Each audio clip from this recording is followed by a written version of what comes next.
শুভ সকাল। আজ 15ই অগ্রহায়ণ 1432, ইংরাজির 2রা ডিসেম্বর 2025।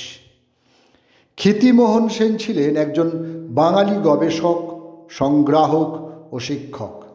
1953 থেকে 1954 সাল পর্যন্ত তিনি বিশ্বভারতী বিশ্ববিদ্যালয়ের অস্থায়ী উপাচার্য হিসেবে দায়িত্ব পালন করেন। রবীন্দ্রনাথের সফর সঙ্গী হিসেবে তিনি বেশ কয়েকবার বিভিন্ন স্থানে ভ্রমণ করেন। 1924 সালে তিনি চীন ভ্রমণ করেন। বিশ্বভারতী থেকে 1942 সালে রবীন্দ্র স্মৃতি স্বর্ণপদক ও প্রথম দেশিকত্ব 1952 সালে লাভ করেন তিনি। এছাড়াও বহু সম্মানে তিনি সম্মানিত হন। আজ তাঁর জন্মদিন। 2রা ডিসেম্বর 1880 কাশীতে তিনি জন্মগ্রহণ করেন। 2রা ডিসেম্বর 1898 কলকাতায় জন্মগ্রহণ করেন ইন্দ্রলাল রায়। পিতা পিয়ারিলাল রায় বরিশাল জেলার আইনজীবী ও লুকতিয়া অঞ্চলের জমিদার। মা ললিতা রায় ছিলেন নারীর ভোটাধিকার আন্দোলনকারী। ভ্রাতা পরেশলাল রায় ছিলেন মুষ্টিযোদ্ধা।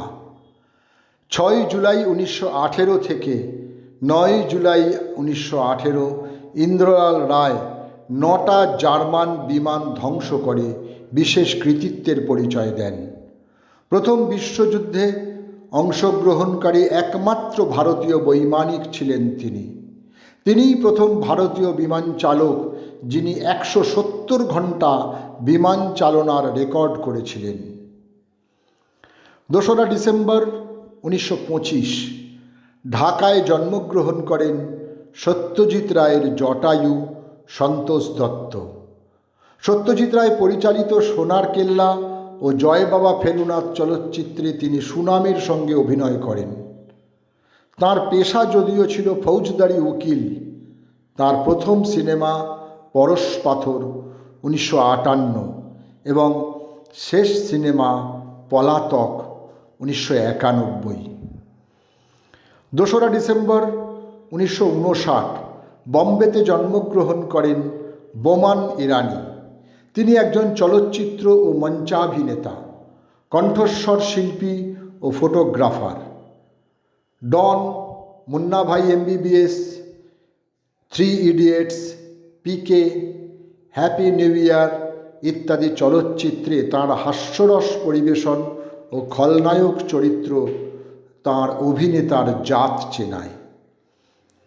কলকাতা হাইকোর্টের বাঙালি বিচারপতি ও কলকাতা বিশ্ববিদ্যালয়ের উপাচার্য গুরুদাস বন্দ্যোপাধ্যায়ের আজ মৃত্যুদিন। 2রা ডিসেম্বর 1918 74 বছর বয়সে চিরবিশ্রাম লাভ করেন অক্লান্ত কর্মী গুরুদাস বন্দ্যোপাধ্যায়।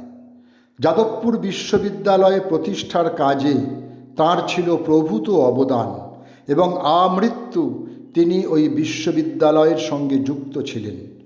1904 সালে ব্রিটিশ সরকার তাঁকে নাইট উপাধিতে ভূষিত করেন এবং কলকাতা বিশ্ববিদ্যালয় তাঁকে সাম্মানিক ডক্টরেট উপাধি প্রদান করে। সুভাষচন্দ্র বসু ও শরৎচন্দ্র বসুর পিতা জানকীনাথ বসুর আজ মৃত্যুদিন। তিনি ছিলেন ভারতীয় উকিল এবং আইনজীবী। 2রা ডিসেম্বর 1934 74 বছর বয়সে কলকাতায় তিনি প্রয়াত হন। 1912 সালে তিনি বঙ্গীয় ব্যবস্থাপক সংস্থার সদস্য হন এবং তাঁকে রায়বাহাদুর উপাধিতে ভূষিত করা হয়। 1930 সরকারের দমন নীতির প্রতিবাদে তিনি রায়বাহাদুর উপাধি পরিত্যাগ করেন। একক দশক শতক, সাহেব বিবি গোলাম, কড়ি দিয়ে কিনলাম, গুলমোহর, আসামি হাজির ইত্যাদি কালজয়ী উপন্যাসের লেখক বিমল মিত্র, যিনি বাংলা ও হিন্দি উভয় ভাষাতেই সাহিত্য রচনা করেছেন। প্রায় 500 গল্প ও শতাধিক উপন্যাসের লেখক বিমল মিত্র। তাঁর কড়ি দিয়ে কিনলাম গ্রন্থের জন্য 1964 সালে তিনি রবীন্দ্র পুরস্কার অর্জন করেন। 2রা ডিসেম্বর 1991 দক্ষিণ কলকাতার চেতলায় নিজ বাসগৃহে তিনি শেষ নিঃশ্বাস ত্যাগ করেন। সকলকেই আমার আনত প্রণাম।